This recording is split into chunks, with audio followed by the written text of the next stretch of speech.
अचानक ये बादलों की गड़गड़ाहट कैसी? मैं भी यही सोच रहा था माते।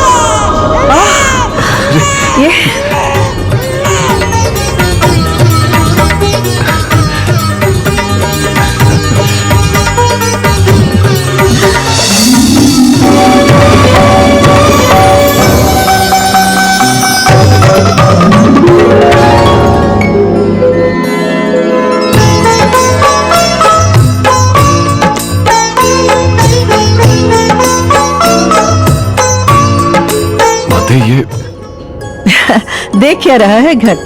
ये भी तुम्हारी तरह पैदा होते ही बड़ा हो गया।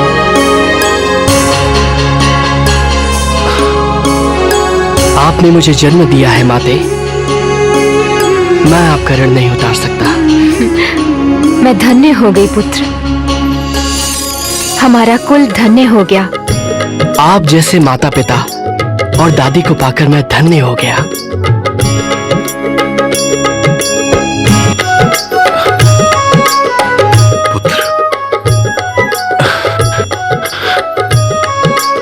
कीर्तिमान बाबा, दादी श्री से मिलो। प्रणाम दादी श्री। कीर्तिमान भव। माते, हम इसे क्या कहकर पुकारें? ये तो पैदा होते ही बड़ा हो गया, हम इसका नामकरण भी नहीं कर पाए। इसके केश बरबराकार हैं, तो मेरे विचार में इसका नाम भी बर्बरीक होना चाहिए। बर्बरीक? बड़ा सुंदर नाम है माते। बर्बरीक। पूर्वी, अब तो जीता जागता पुत्र प्रकाश के रूप में तुम्हारे पास है, फिर इस प्रकाश में क्या ढूंढ रही हो? इस प्रकाश में एक माँ वो सारे पल ढूंढने की कोशिश कर रही है जो संतान के जन्म के बाद उसे उपहार में मिलते हैं। हवा में खेलते नन्हे हाथ पांव, झाड़ों की धूप से आती जाती किलकारी, बेटे को पहली बार उंगली पकड़कर चलना सिखाती माँ। ऐसे न जाने कितने और पल। मौरवी, ये अवसर तो मुझे भी नहीं मिला। बर्बरीक की तरह मेरा घट भी जन्म लेते ही बड़ा हो गया। बच्चा जब जन्म लेता है तो हर माँ यही कामना करती है, बच्चा बड़ा हो, लंबी आयु वाला हो। मेरे विचार से अब देर नहीं करनी चाहिए। कल अमावस्या है, तुम इसे लेकर कल ही चले जाना। ठीक है माता श्री, मैं कल सुबह ही इसे लेकर द्वारकाधीश के पास चला जाता हूँ। माते, मेरा बाल्यकाल आपको कोई भी सुख नहीं दे पाया और दादी श्री ने जाने की घोषणा कर दी। जाओ पुत्र, मैं अपनी ममता को तुम्हारे भलाई के मार्ग की बाधा नहीं बनने दूंगी।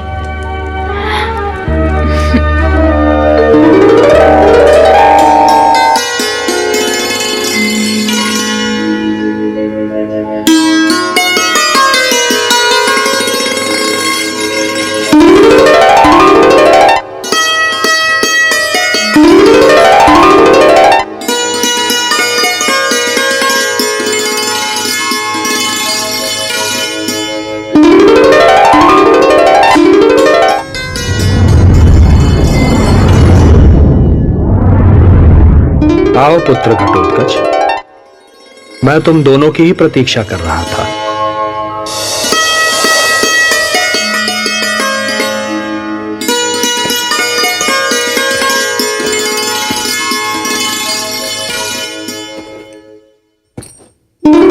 प्रणाम वासुदेव। आयुष्मान भव पुत्र, आयुष्मान भव। पुत्र बर्बरीक, चरण स्पर्श करो। यशस्वी भव।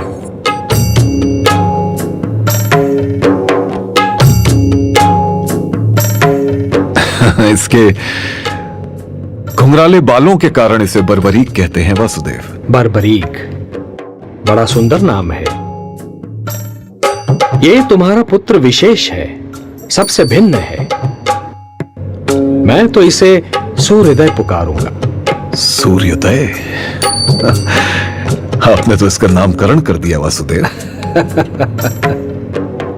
तो अपने सूर्योदय पर एक उपकार और कर दीजिए। कहो पुत्र। इसे अपना शिष्य बना लीजिए वासुदेव, इसका जीवन सफल हो जाएगा। घटोत्कच, तुम्हारा यह पुत्र स्वयं के साथ साथ समूचे वंश का नाम सफल करने आया है। आपने पिताश्री की प्रार्थना का उत्तर नहीं दिया। आप चाहे तो मेरी परीक्षा ले सकते हैं। सूर्योदय, तुम तो अपने जीवन में कई महान कार्य करने आए हो। तुम्हारे पास 3 दिव्यास्त्र हैं, कर्म, संकल्प और आस्था। ऐसा कौन सा गुरु होगा जो तुम्हें अपना शिष्य स्वीकार ना करे? मैंने तुम्हें अपना शिष्य स्वीकार कर लिया वत्स। नियम के अनुसार गुरु शिष्य की परीक्षा लेता है। मैं तुमसे क्या प्रश्न करूं पुत्र, तुम तो एक समाधान हो। आप प्रश्न करके संतुष्ट होके यदि मुझे शिष्य स्वीकार करेंगे तो मैं भी आपको गुरु दक्षिणा देने के लायक हो जाऊंगा। चलो ऐसा ही सही। मेरे एक प्रश्न का उत्तर दो। तुम्हारे उत्तर में एक प्रश्न समाहित है। तुम्हारी दृष्टि में माता का क्या स्थान है? सबसे ऊंचा। यदि एक तरफ माता के प्राणों पर संकट हो और दूसरी ओर एक नवजात शिशु के, तो पहले किसके प्राणों की रक्षा करोगे? नवजात शिशु की। क्यों?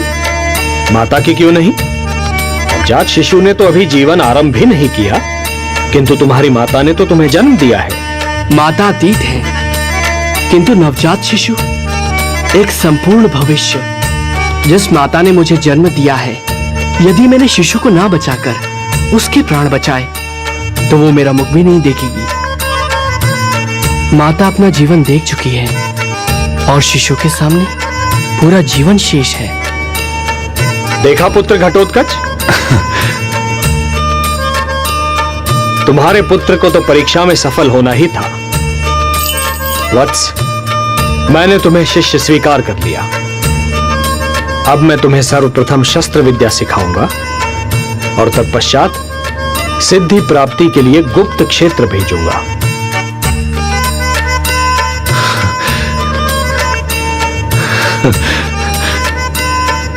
हे वासुदेव, आपका ये उपकार मैं कभी नहीं भूलूंगा।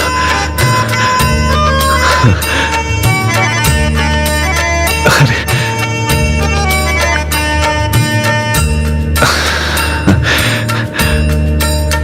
अनुमति दीजिए। अवश्य।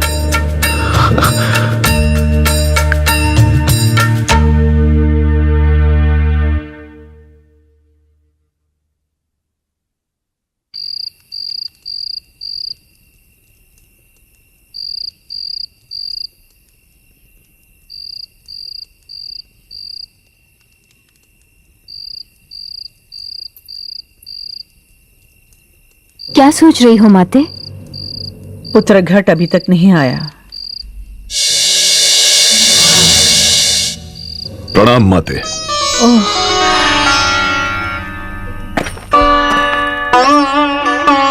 माते, मेरे पास आपके लिए एक शुभ और एक अशुभ समाचार है।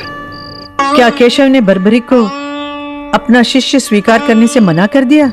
नहीं नहीं माता, शुभ समाचार तो यही है कि केशव ने बर्बरीक को स्वीकार कर लिया है। किंतु अशुभ समाचार यह है कि दुर्योधन ने छल से मामा शकुनी की सहायता से इंद्रप्रस्थ को जुए में जीत लिया है और पिताश्री के साथ सारे पांडव, माता द्रौपदी, सबके सब वन वन भटक रहे हैं।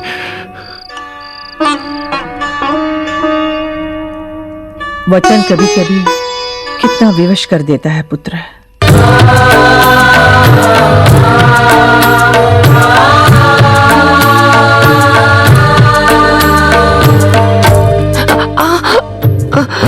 संभल के।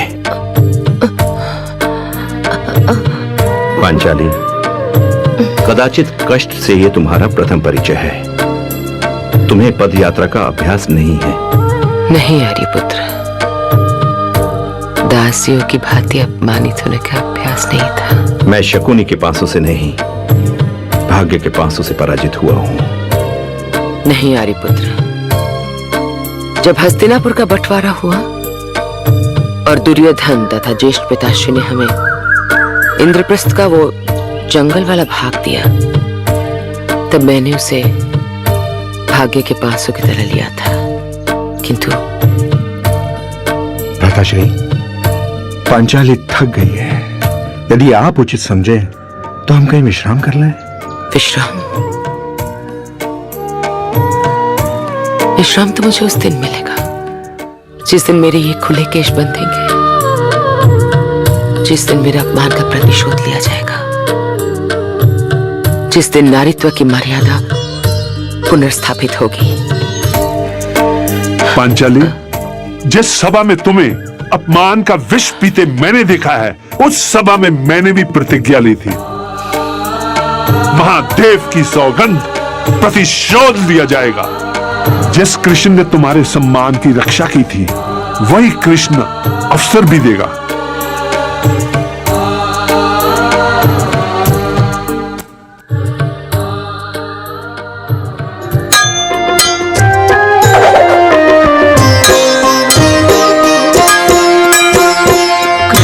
के सन्मुख शस्त्र प्रशिक्षण ले रहा मौरवी माथ का लाला। सीख रहा गुरुदेव के सन्मुख कौशल युद्ध जिताने वाला। एक बलवीर का पौत्र है ये,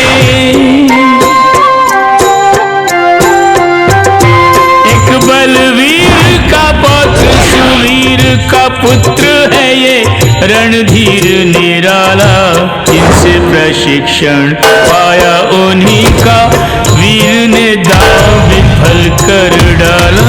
दादी ही डिम्बा का दादा भीम का, प्यारा है ये रणधीर निराला, प्यारा है ये रणधीर निराला।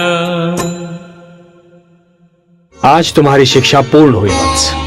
प्रभु, मेरी एक जिज्ञासा है, कृपया इसका समाधान कीजिए। कहो पुत्र। प्रभु, संसार में उत्पन्न हुए जीव का कल्याण किस साधन से होता है? कोई धर्म को कल्याणकारी कहते हैं, कोई ऐश्वर्य दान को, कोई तपस्या को, कोई द्रव्य को, कोई भोगों को, तो कोई मोक्ष को ही श्रेय कहते हैं।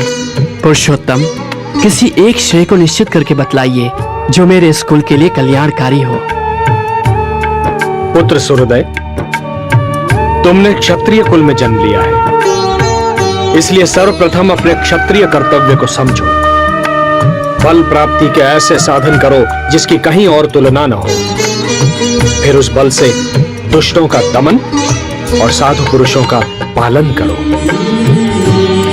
इससे तुम्हें स्वर्गलोक की प्राप्ति होगी पुत्र, और तुम्हारा कल्याण होगा। प्रभु, मैं किस क्षेत्र में, किस देवी व देवता की कैसे आराधना करूं?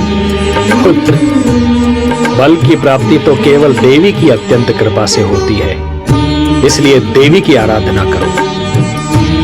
महिसागर संगम तीर्थ, जो गुप्त क्षेत्र के नाम से विख्यात है, वहां जाओ पुत्र, और नारद जी द्वारा स्थापित नवदुर्गाओं की आराधना करो। वहीं तुम्हें फल की प्राप्ति होगी।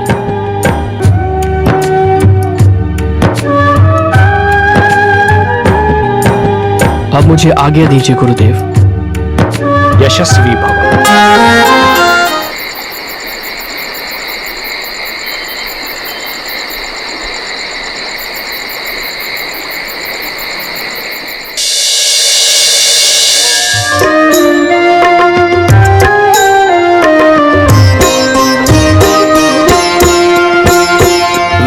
मनस्वी धीर तपस्वी, बैठा विचल ध्यान लगाए। योग योगी पे कोई प्रभाव पड़े नहीं। एक ऋतु आए एक ऋतु जाए, वृष्टि भिगाए न धूप सुखाए, वृष्टि भिगाए न धूप सुखाए, पवन से न डोले ये सबको हराए। मानव है या पर्वत है ये देखने वाला जान न पाए। शिव की भांति समाधि में खोया देवियों का आश्चर्य बढ़ाए।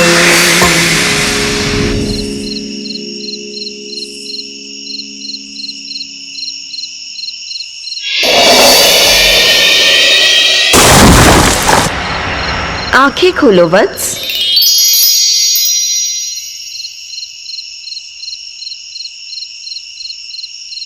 माते, प्रणाम माते। कल्याण हो पुत्र। पुत्र, मैं तुम्हारी तपस्या से प्रसन्न हुई। बोलो, क्या चाहिए तुम्हें? माते, आपने मुझे दर्शन देकर कृतार्थ कर दिया। अब एक ही अभिलाषा है, आपका आशीर्वाद सदैव मुझ पर रहे। मैं सदा दीन दुखियों की सेवा में अपना सारा जीवन व्यतीत कर सकूं। तथास्तु। तुम सदा दुर्बलों का सहारा बनो। पुत्र, मैं तुम्हें ऐसी शक्ति प्रदान करती हूं जो तीनों लोकों में किसी के पास नहीं है।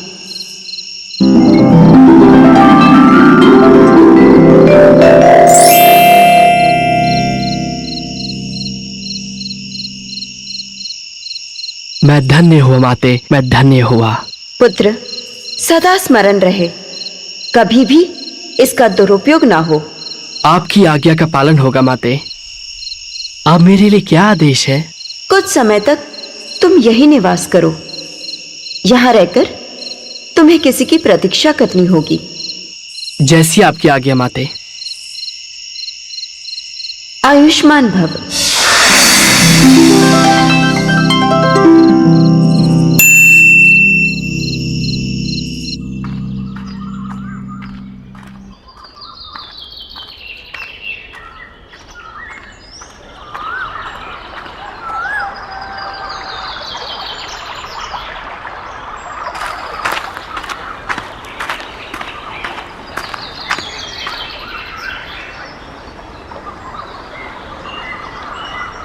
प्रणाम ब्राह्मण देव। आयुष्मान भव। आप कौन है ब्राह्मण देव? मेरा नाम विजय पंडित है। और आपका परिचय? मैं पांडव कुल भीम का पौत्र बर्बरिक हूँ।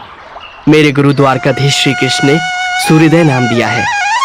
इस घने जंगल में किस कार्य हेतु आपका आना हुआ? अपने नगर के लोगों के भविष्य के लिए। लोगों का भविष्य? हाँ, हमारे नगर पर इस समय दैत्यों का आतंक फैला हुआ है। वहां नरबली प्रतिदिन होती है। बच्चे, बूढ़े, स्त्री, पुरुष कोई भी सुरक्षित नहीं है। अर्थात? मैं इस सिद्ध क्षेत्र में मां भगवती की साधना करने के लिए आया हूं। मां से सिद्धि प्राप्त करके उस सिद्धि के बल पर मैं अपने क्षेत्र से, अपने नगर से उन दैत्यों के आतंक को समाप्त कर दूंगा। मैं भी इस सिद्ध क्षेत्र में साधना के लिए आया हूँ। यदि मैं आपके किसी काम आ सका तो मैं अपने आप को धन्य समझूंगा। धन्यवाद सुहृदय, मैं निश्चिंत हुआ। मैं आज से अपनी तपस्या आरंभ कर दूंगा। ओम ह्रीं क्लीं चामुंडाय विच्चय नमः। ओम ह्रीं क्लीं चामुंडाय विच्चय नमः। ओम ह्रीं क्लीं चामुंडाय विच्चय नमः। ओम ह्रीं क्लीं चामुंडाय विच्चय नमः। ओम ह्रीं क्लीं चामुंडाय विच्चय नमः। ओम ह्रीं क्लीं चामुंडाय विच्चय नमः। आज इस ब्राह्मण की साधना का अंतिम दिन है। धीरे धीरे हमारी शक्तियां क्षीण होती जा रही हैं। यदि इसे वो दिव्य शक्तियां प्राप्त हो गईं, तो हमारे सारे दैत्य मारे जाएंगे। मैं ऐसा कदापि नहीं होने दूंगा। चामुंडाय विच्चय नमः। ओम ह्रीं क्लीं चामुंडाय विच्चय नमः।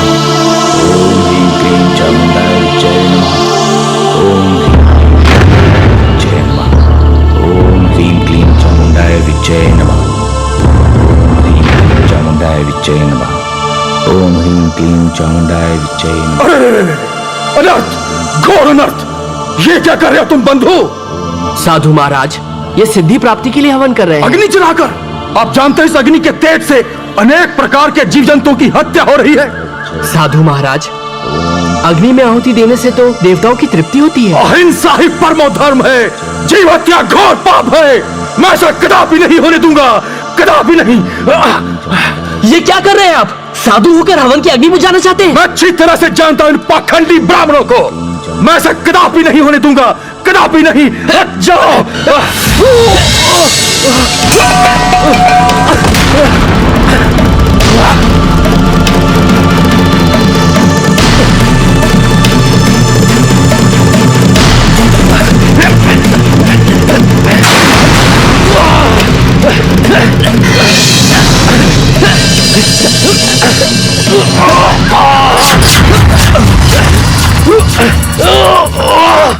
ये साधु नहीं, अवश्य कोई दैत्य है जो नहीं चाहता कि ये यज्ञ संपूर्ण हो।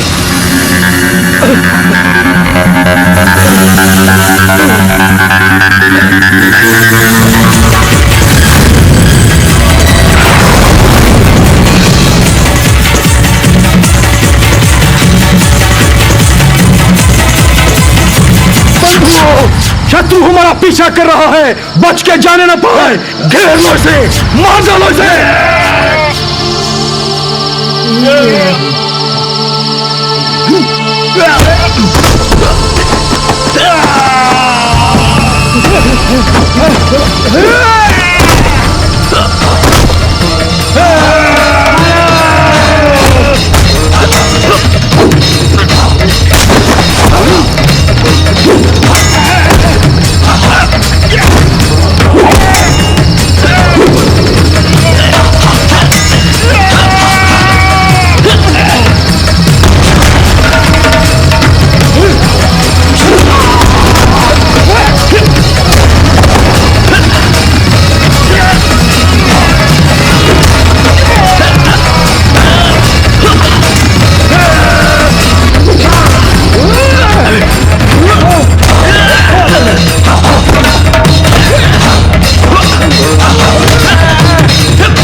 दैत्यों ने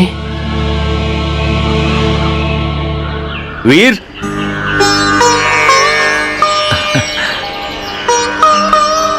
मैं और मेरे नगर निवासी तुम्हारा उपकार जीवन भर नहीं भूलेंगे।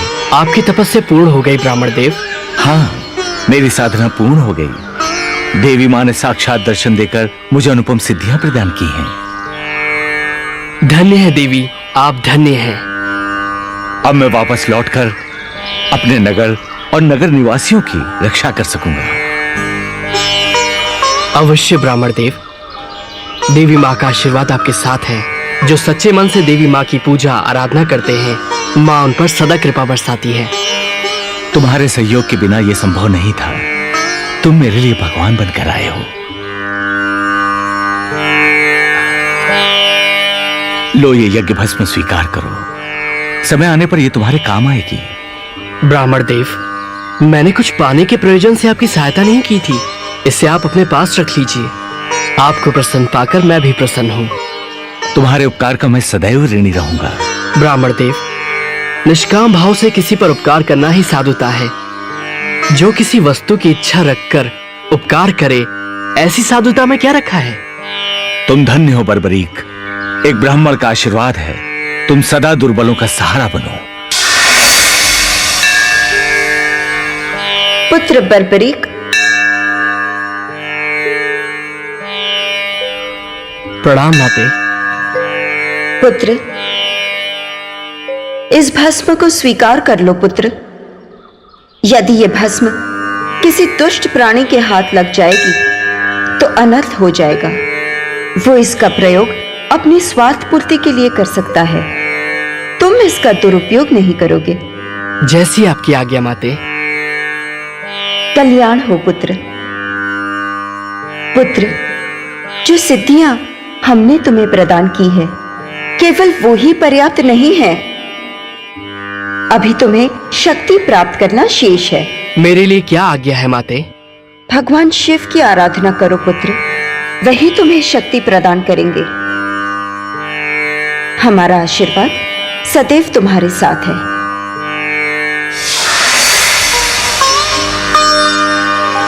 सुहृदय,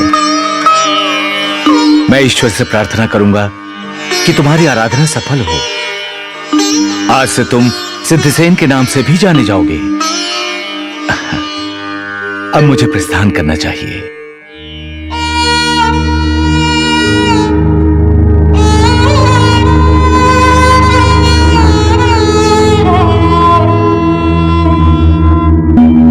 भीम। जी भ्राताश्री। पांचाली तो अब सचमुच थक चुकी है और मेरे अनुज भी।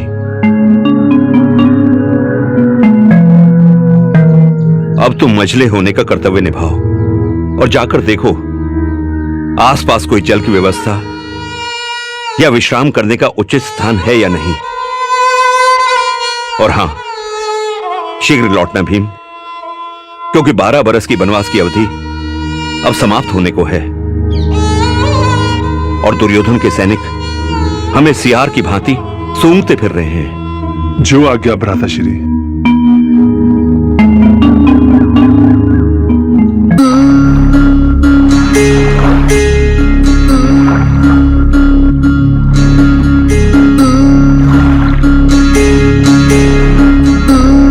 ये क्या कर रहे हो?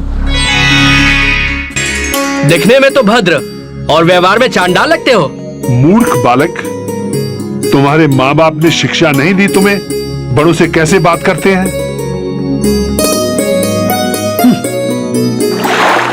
जाओ और अपने माता पिता से पूछ कर आओ कि इस ताल को गंदा करके तुम कौन सा अच्छा काम कर रहे हो। जल गंदा नहीं करूंगा तो हाथ पैर कैसे धोऊंगा? शीघ्र ही इस ताल से निकलो। इस ताल से मैं देवी के स्नान के लिए जल लेता हूँ और तुम इससे गंदा कर रहे हो। जल का उपयोग नहाने, धोने और शरीर की गंदगी दूर करने के लिए होता है। मंद बुद्धि, वो जल बहती धारा का होता है जहाँ गंदगी रुकती नहीं। ये ताल है, नदी नहीं। तुम यहाँ से निकलो, अन्यथा मैं अपनी सभ्यता की सीमा लांघ जाऊंगा।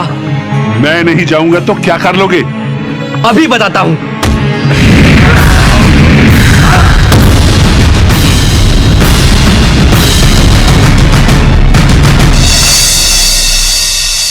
मैं बच्चों पे हाथ नहीं उठाता, किंतु तुमने सारी सीमा तोड़ दी। तुम्हें तो सभ्यता सिखानी ही पड़ेगी।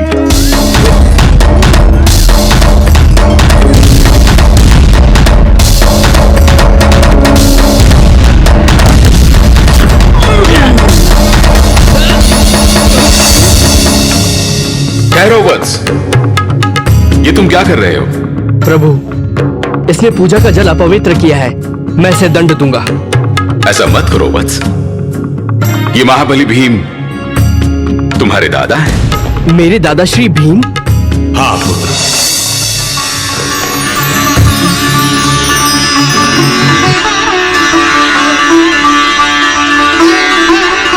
मुझे क्षमा कीजिए दादाश्री, मुझे क्षमा कीजिए। तुम मेरे पौत्र हो, मेरे घटोत्कच के पुत्र।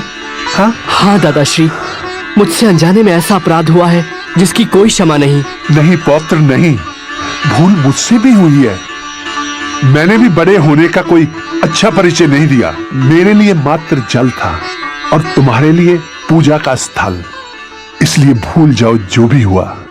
कैसे भूल जाऊं दादाश्री, मैंने अपनी शक्ति का दुरुपयोग किया, वो भी अपने दादाश्री पर। मुझे इसके लिए अपने आप को दंड देना होगा।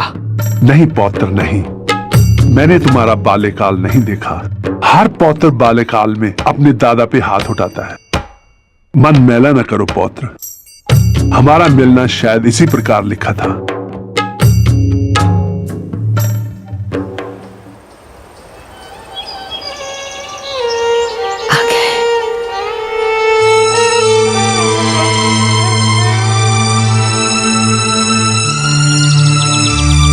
प्रिय भीम, तुमने आने में बहुत विलंब कर दिया।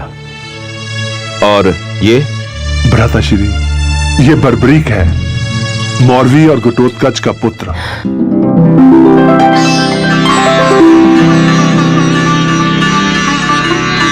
और बर्बरीक, ये तुम्हारे बड़े दादा युधिष्ठिर, प्रणाम।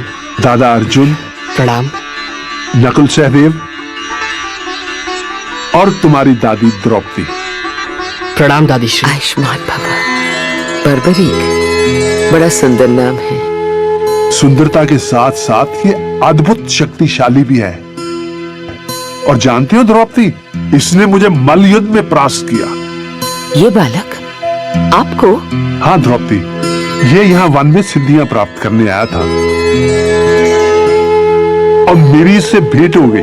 पुत्र बर्बरीक, तुम्हारी दादीश्री हिडिंबा, माताश्री और पिताश्री कैसे हैं? दादाश्री, जब से मैं श्री कृष्ण से शिक्षा प्राप्त करके निकला हूं तब से उनके दर्शन नहीं हुए। लेकिन ये विदित है कि वो सदैव पिताश्री और आप सबकी चिंता में लगी रहती हैं। घोड़े के टापों की आवाज।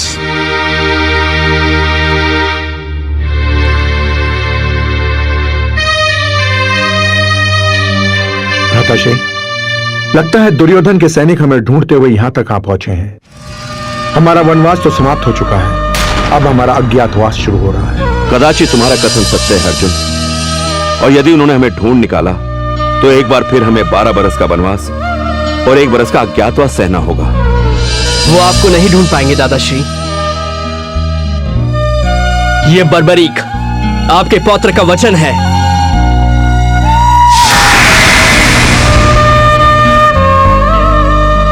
ओम नमः शिवाय।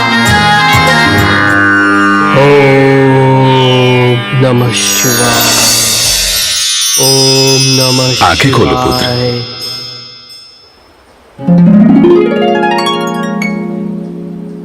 प्रणाम प्रभु। कल्याण हो। हम तुम्हारी आराधना से अति प्रसन्न हैं पुत्र। कहो, क्या वर मांगना चाहते हो? प्रभु, प्रथम इच्छा थी कि आपके दर्शन हो, वो अब पूर्ण हुई। और दूसरी? मैं ऐसी शक्ति चाहता हूँ प्रभु जिससे मैं दुर्बल और निसहाय लोगों की रक्षा कर सकूं।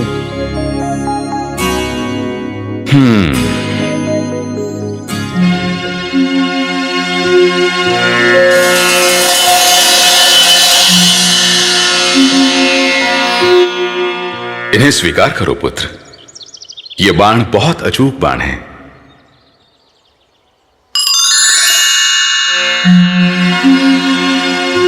पहला बाण छोड़ने से तुम युद्ध भूमि में जिनका भी वध करने की कामना करोगे, ये बाण उनके शरीर पर मृत्यु चिन्ह बना देगा।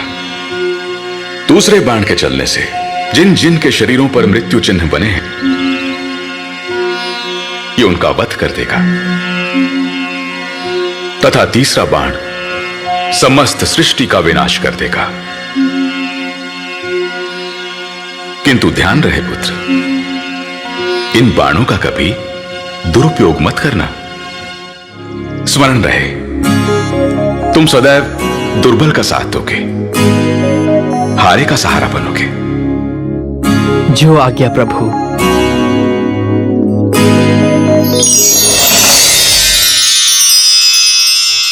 कुमार बर्बरीक की, कुमार बर्बरीक की, कुमार बर्बरीक की, कुमार बर्बरीक की, कुमार बर्बरीक की, कुमार बर्बरीक की। दादीश्री, बर्बरीक। दादीश्री, मुझे लगा कि आप मुझे याद कर रही हैं, सो मैं यहाँ चला आया। बैठ जा पुत्र। बर्बरीक, विधाता ने तो मेरे भाग में प्रतीक्षा ही लिख दी है। कभी अपनों की प्रतीक्षा उम्र भर, तेरे दादा की प्रतीक्षा, और अब तेरी प्रतीक्षा। दादीश्री, आपकी यही प्रतीक्षा तो आपके अपनों की शक्ति है। आपने जिस कार्य के लिए गुरुदेव श्री कृष्ण के पास भेजा था, उनके मार्गदर्शन में वो पूर्ण हुआ। आज आपके बर्बरीक को संसार की बड़ी से बड़ी शक्ति भी चुनौती नहीं दे सकती। पुत्र बर्बरीक,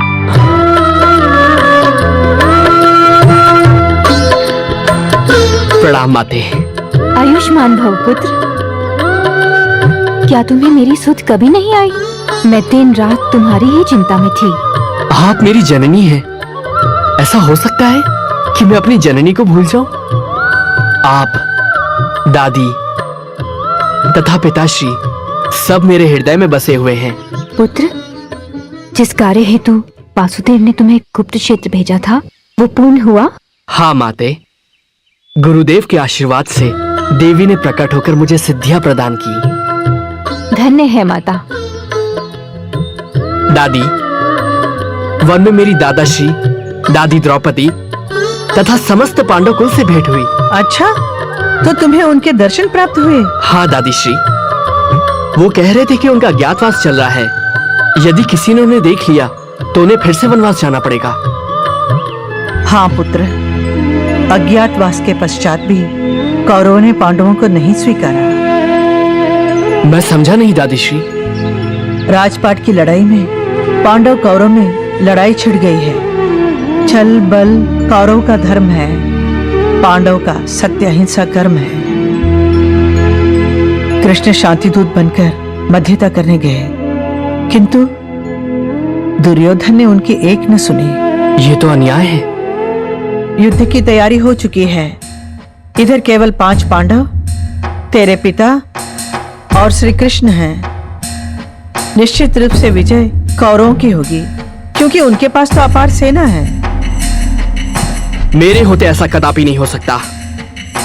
यदि कौरव सारे विश्व से एक विशाल सेना भी इकट्ठी कर लें, उनके पास मेरे इन बाणों का सामना करने का साहस नहीं है। पुत्र, तू अभी एक बालक है। इतने बड़े योद्धाओं के समक्ष तू अकेला क्या कर सकेगा? माते, भगवान शिव से मुझे शक्तियां प्राप्त हुई हैं।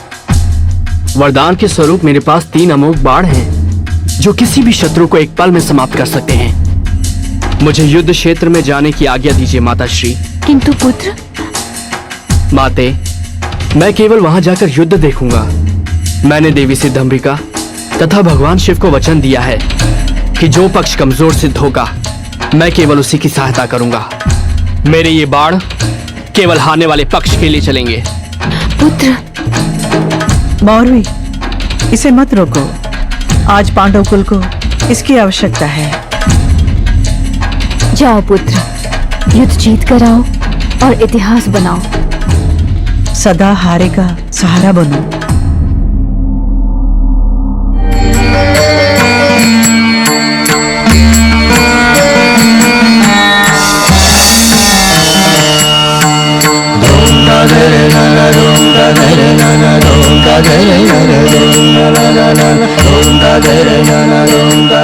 युवक, पता नहीं तुम मित्र हो या शत्रु, किंतु वीरता तुम्हारे अंग अंग से झलकती दिखाई पड़ती है।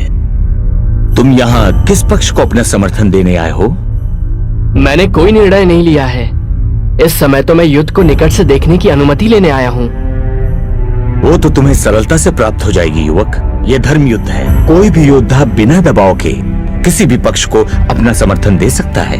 विचार करने की बात तो मात्र ये है कि कौन सा पक्ष धर्म, कौन सा अधर्म की ओर है। सुना है इस युद्ध में इतने महारथी इकट्ठा हो रहे हैं जो पहले कभी नहीं हुए।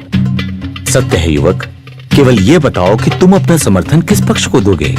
मैं तो सदैव निर्बल के पक्ष में हूँ। मैं पराजित का मित्र हूँ। ये दैव्य गुण है, मानवीय नहीं। तुम्हारी सेना कहाँ है युवक? मैं स्वयं एक सेना हूं। मैं अकेला ही युद्ध करके किसी भी सेना को परास्त कर सकता हूं। तुम्हारा व्यक्तित्व विचित्र है युवक। सत्य तो प्रदर्शन के पश्चात ही सिद्ध होता है।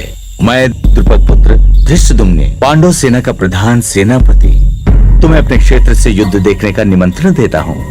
धन्यवाद, मुझे पांडव पक्ष से यही अपेक्षा थी। महाराज, एक विचित्र युवक आया है। उसकी बातों में बड़बोलापन है, किंतु उसके मुखमंडल पर छलकता आत्मविश्वास उसकी कही गई इस बात को सत्य साबित करता है। वो कहता है कि मैं अकेले ही युद्ध क्षेत्र में समस्त सेना को समाप्त कर सकता हूँ।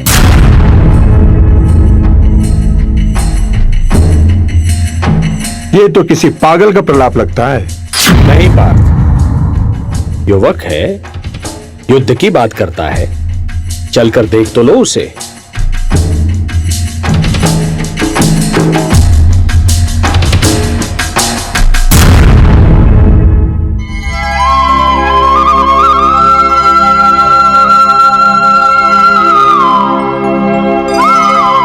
युवक,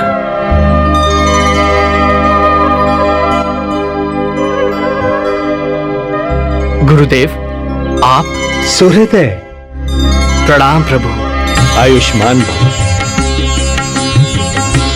पुत्र, ये तुम्हारे दादा श्री अर्जुन हैं। हाँ, गुप्त क्षेत्र में हम अल्प समय के लिए मिले थे। प्रणाम दादाश्री। विजयी भव पौत्र। गुरुदेव, मुझे युद्ध की सूचना मिली और मैं चला आया। हाँ वत्स, युद्ध की घोषणा हो चुकी है। अब हमें अपने पक्ष की शक्ति का विस्तार करना होगा। गुरुदेव, अब आपको चिंता करने की क्या आवश्यकता है? आपका शिष्य सिद्ध क्षेत्र से सिद्धियां प्राप्त करके लौटा है। मैं अकेला ही समस्त कौरव सेना को समाप्त कर सकता हूं।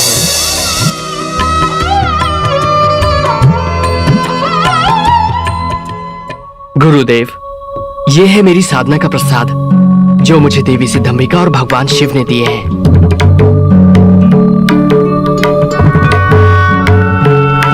इन बाणों की विशेषता क्या है पुत्र?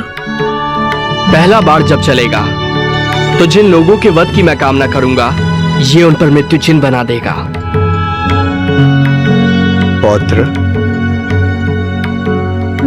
ये कुछ अतिशयोक्ति नहीं लगती? नहीं दादाश्री, जब ये दूसरा बाण चलेगा तो जिन जिन के शरीर पर मृत्यु चिन्ह का निशान है, ये उनका वध कर देगा।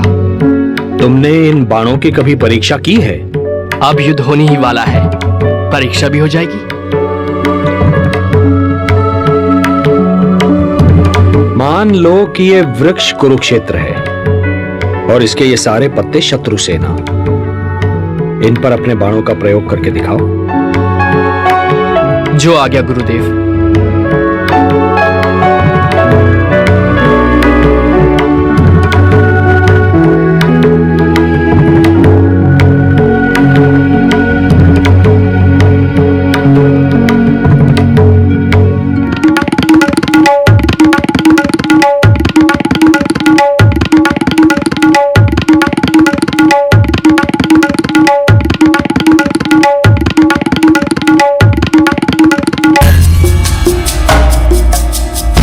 इस वृक्ष के सारे पत्ते मेरे लक्ष्य पर हैं गुरुदेव।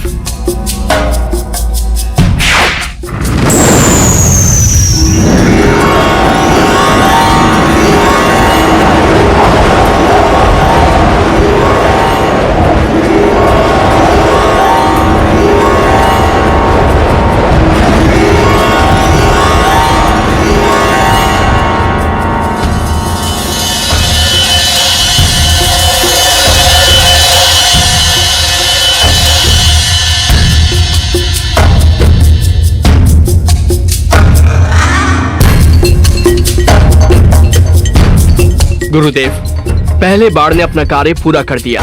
पुत्र, तुम्हें विश्वास है कि सारे पत्तों पर चिन्ह लग गए हैं? हाँ गुरुदेव।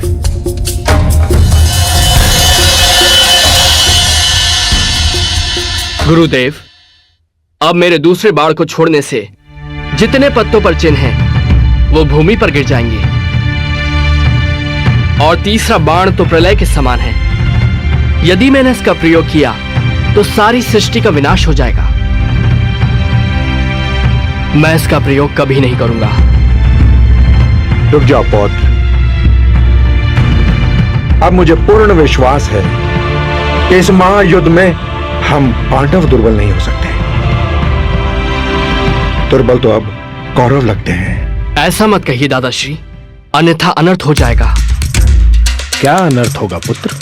गुरुदेव, मैंने देवी सिद्धम्बिका तथा भगवान शिव को वचन दिया है कि युद्ध में जो पक्ष कमजोर सिद्ध होगा मैं उसकी ओर से युद्ध करूंगा।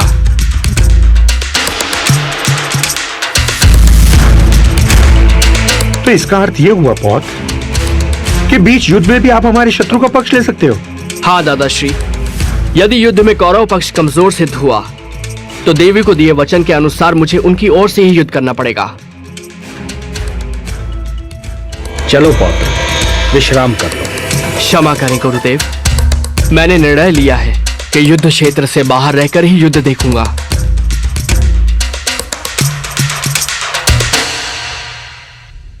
चलो पार्थ।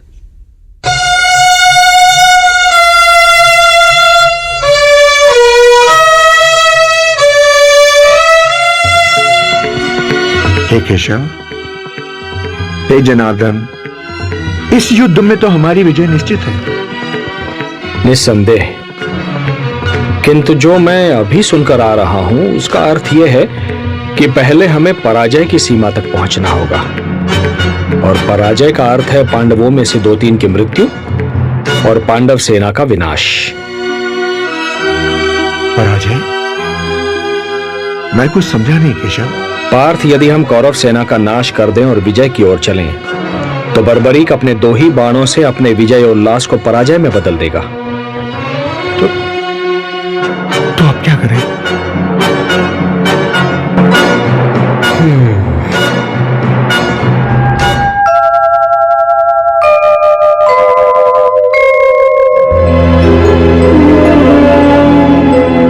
बर्बरीक को युद्ध से हटाना होगा, अन्यथा यह युद्ध की दिशा बदल देगा। यह धर्म युद्ध है। धर्म को बचाने हेतु अब यही एक विकल्प शेष है।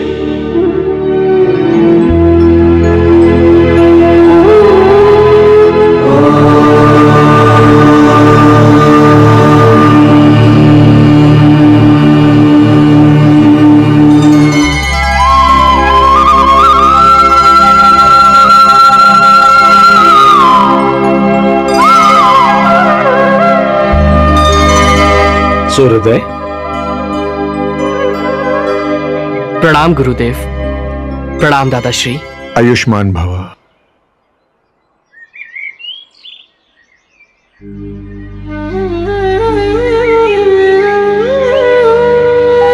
प्रभु, आप शांत क्यों हैं?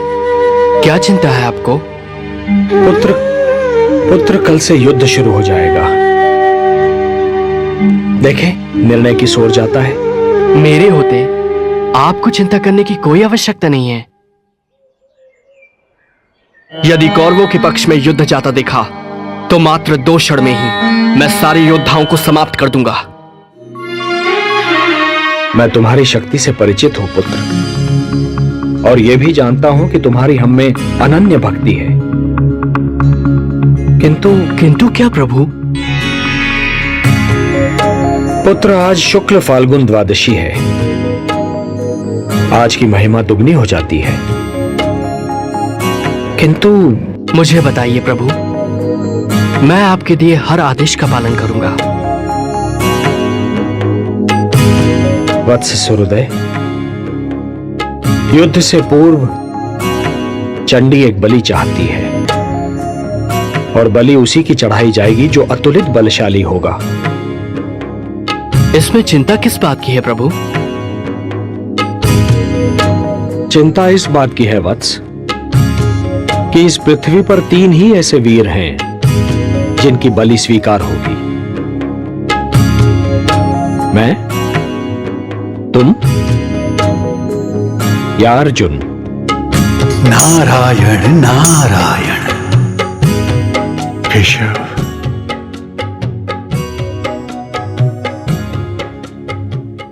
इतनी सी बात है केशव, क्या यही आपकी चिंता है?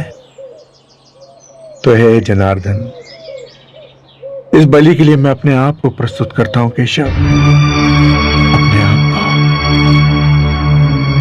तुम ये नहीं कर सकते पार्थ, ये धर्म युद्ध है। यदि एक भी पांडव कम हो जाएगा तो ये युद्ध धर्म युद्ध नहीं कहलाएगा। बस एक ही मार्ग शेष है, मैं स्वयं ही अपना बलिदान दे देता हूं। वैसे भी युद्ध ना करने की प्रतिज्ञा ली है मैंने, एक सारथी ही तो हूं तुम्हारा। नहीं केशव, नहीं। प्रभु, आप मेरे गुरु हैं, श्रेष्ठ हैं, सभी तरह से ज्येष्ठ हैं मेरे। ये अधिकार सिर्फ मेरा है, मेरा। मुझे आज्ञा दीजिए प्रभु, आपके चरणों की सौगंध खाकर कहता हूं, आपके उद्देश्य को पूरा करने के लिए मैं अपने शीश की बलि देता हूं।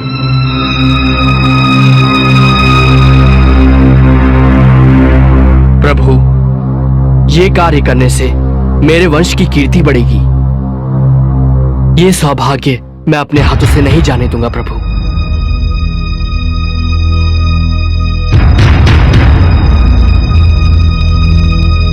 सोचिए मत प्रभु, उठाइए ये शस्त्र और मेरे शीश को धड़ से अलग करके चंडी मां को बलि चढ़ाइए। मैं ऐसा नहीं कर सकता। यदि मैंने ऐसा किया तो यह बलिदान नहीं होगा, हत्या होगी।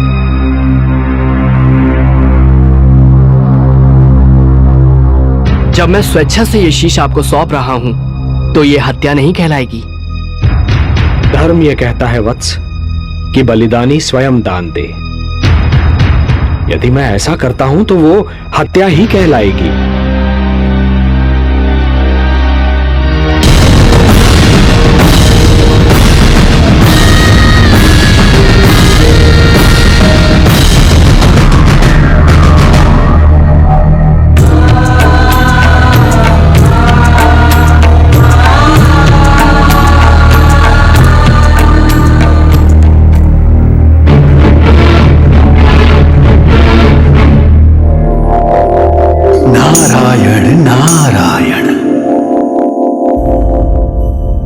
पुत्र घटोत्कच, अब युद्ध का कोई विकल्प नहीं। धर्मराज, घटोत्कच पुत्र बर्बरीक ने श्री कृष्ण के कहने पे अपना शीश दान कर दिया।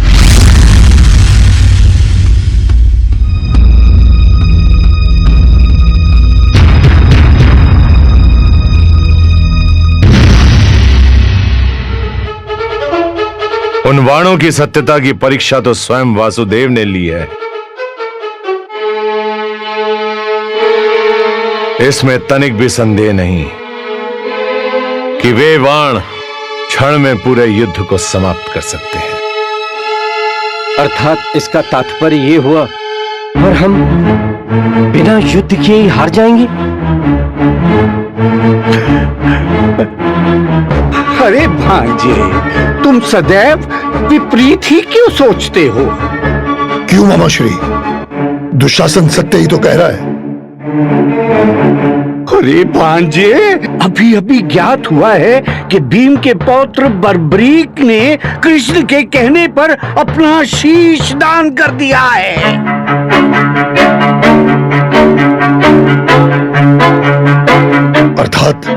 अर्थात भांजो, बर्बरीक की मृत्यु हो चुकी है। अब उसके युद्ध करने का प्रश्न ही उत्पन्न नहीं होता। भीम और पांडव सारे शोकाकुल हैं।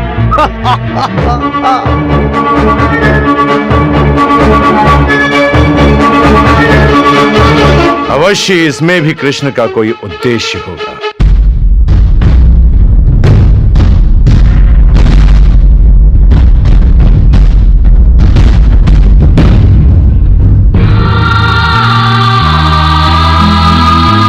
बर्बरीक, पौत्र, ये तूने क्या किया? वासुदेव, ये आपने उचित नहीं किया। अब मैं हिडिंबा और मौरवी को क्या उत्तर दूंगा?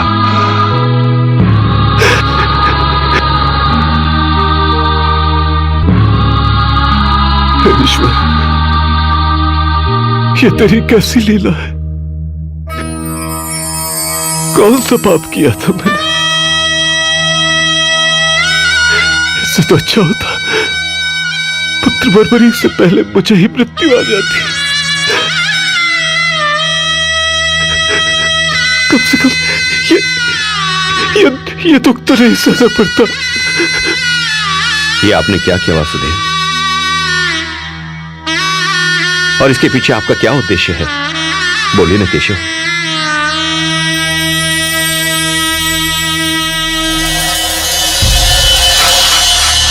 वत्स,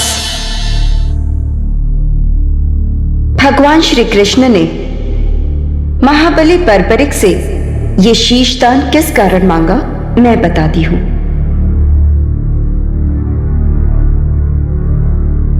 ब्रह्मदेव द्वारा घमंड करने पर इन्हें यह श्राप दिया गया कि अगले जन्म में जब पृथ्वी पर धर्म की रक्षा के लिए युद्ध होगा, तब श्री कृष्ण के द्वारा इन्हें मोक्ष प्राप्त होगा और वे ही इनकी मृत्यु का कारण बनेंगे। इसलिए इसमें श्री कृष्ण का कोई दोष नहीं। आपको श्री कृष्ण पर कोई दोष नहीं लगाना चाहिए।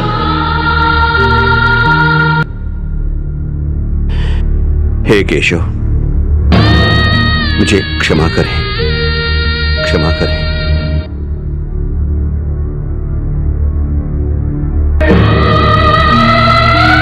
हे देवी, ये एक भक्त का शीश है। इसे अमृत से सींचो और अजरामर बना दो।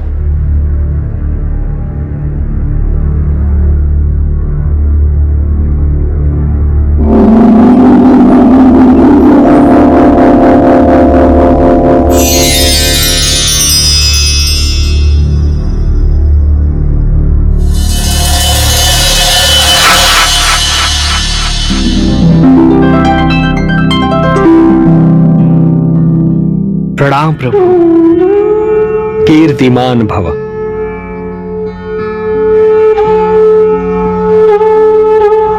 पुत्र बर्बरीक, तुम्हारे त्याग, साधना और तुम्हारे इस महान शीशदान ने तुम्हें नर से नरश्रेष्ठ बना दिया है। तुम जैसा महात्मा केवल सृष्टि के कल्याण के लिए आता है।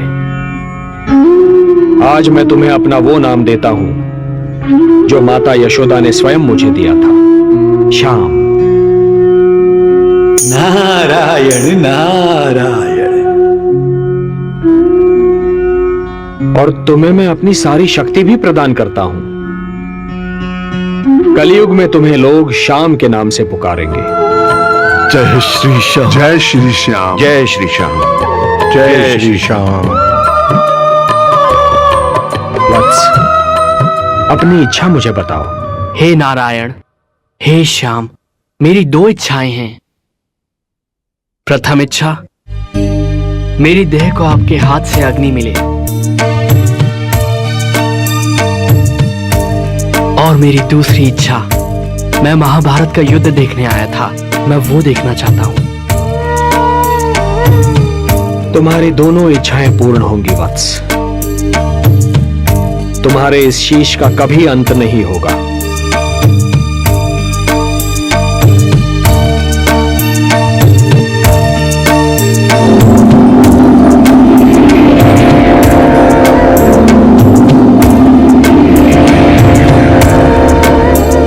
मैंने धर्म की मर्यादा का पालन करते हुए युद्ध का संचालन किया और इसीलिए हमें विजयश्री का प्रसाद मिला।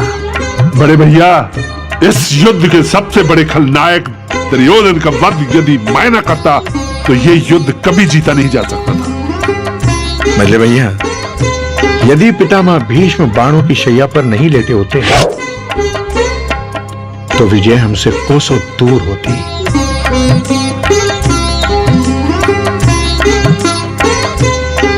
किस बात पर इतना विवाद चल रहा है?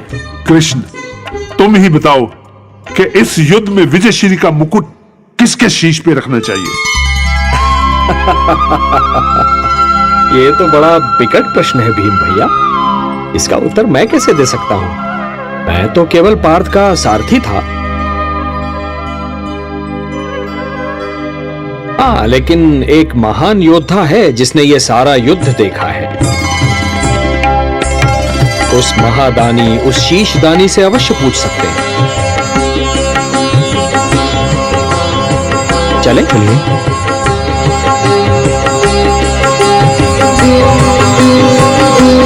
नारायण नारायण।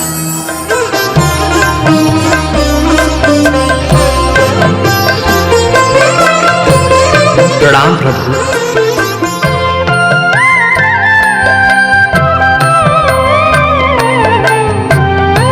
हे शीशदानी, तुमने महाभारत युद्ध देखा? हाँ नारायण, संपूर्ण देखा। तुम्हारे ये पांचों पितामह इस बात पर विवाद कर रहे हैं पुत्र कि इस युद्ध में विजय किसके कारण प्राप्त हुई।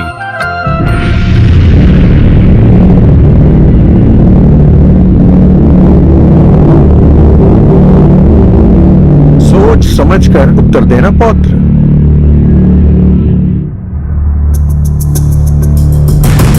ना जाने किस आधार पर आप सब अपने आप को इस युद्ध का नायक मान रहे हैं। आप बड़े दादा धर्मराज युधिष्ठिर, आपने असत्य भाषण करके अपने गुरु द्रोणाचार्य का वध कर दिया। मेरे पितामह भीम, आपने गदा युद्ध के नियमों का उल्लंघन करके दादा दुर्योधन का वध किया। गांडीधारी आपने तो युद्ध से पूर्व ही गांडी फेंक दिया था। पितामह भीष्म को आपने शिखंडी का आश्रय लेकर बाणों की शैया पर सुलाया। दादा कर्ण से आपके प्राणों की रक्षा के लिए मेरे पिता घटोत्कच ने अपने प्राणों की आहुति दी। नहीं, आप में से कोई भी नहीं है। इस युद्ध का नायक, इस युद्ध के एक ही महानायक हैं, मेरे गुरुदेव श्री कृष्ण। मुझे तो पूरे युद्ध में गुरुदेव श्री कृष्ण और उनके सुदर्शन चक्र के सिवा और कुछ नहीं दिखाई दिया। गुरुदेव श्री कृष्ण केवल दादा अर्जुन के सारथी नहीं, इस महायुद्ध के सारथी थे कृष्ण, केवल श्री कृष्ण।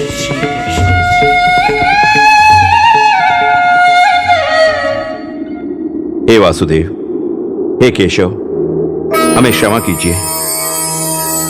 अहंकार विवेक का शत्रु होता है।